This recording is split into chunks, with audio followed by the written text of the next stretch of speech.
Okay, this is from, I want to say 2014. It's a couple years old, but it's funny, so I'm gonna read it. It says 2012 there, so keep in mind this is quite old, but it's really cringe. So I'm gonna read it. June says, and remember, fuck it. Gather round, children of the internet, little I internet. First strike right there. Because I'd like to tell you a little tale about friendship, trust, and neckbeard faggots. Once upon a time, around the summer of June 2012, to be exact, and just keep in mind that this is going to be like the way I described it when I first heard it was she's trying to write like a Tolkien fan fiction with like weird fluffy words, and then she's also trying to like tell a real story that happened. So it's like a very like difficult read. Once upon a time, around the summer of June 2012, four good friends from the lowercase I internet planned to meet up in Cancun, a beautiful place full of free food, gorgeous beaches, and regret. When the four friends met up, everything was going great. They had many laughs and bonded over drinks and inside jokes till the sun came up. Around this time, however, one of these so-called friends remembered that partying and having a good time was not like him at all. No. This was not his life. His life was dedicated to a dying, irrelevant image board. His life was gathering information like a slimy snake and showing it off to his other slimy snake friends via lowercase I internet. His life was pathetic. The creeper snuck into one of his friend's room while she was not there. The friend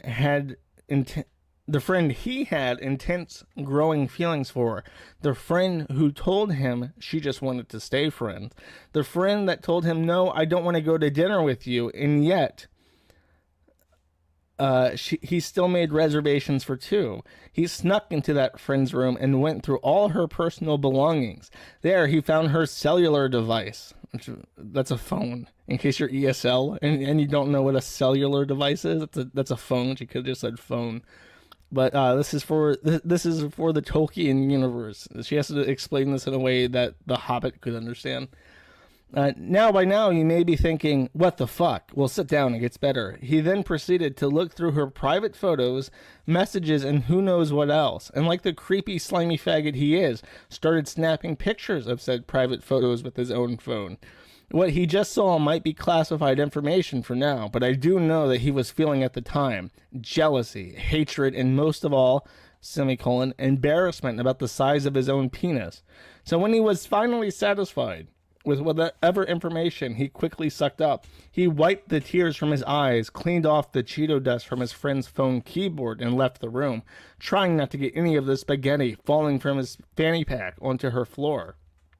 A few days later, after more fun times and more rejected romantic advancements, the creeper decided to go down to the bar one afternoon while all three friends stayed up in the hotel room and ordered more fatty, delicious steak sandwiches and rubbery chicken nuggets. Suddenly, the girl could not find her cell phone. The three friends looked everywhere for it. She started to assume the cleaning ladies took it. Base. Where the balls could it be? She frowned.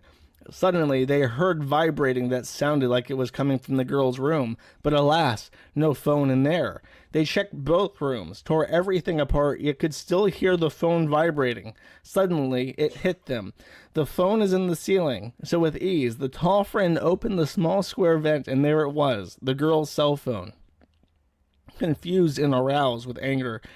That's a weird sentence, by the way, on its own. Confused and aroused with anger. She's like so angry. She's like, her like thighs are like clenched together for whatever. Like for some reason, it really turns her on to be pissed off and confused at the same time.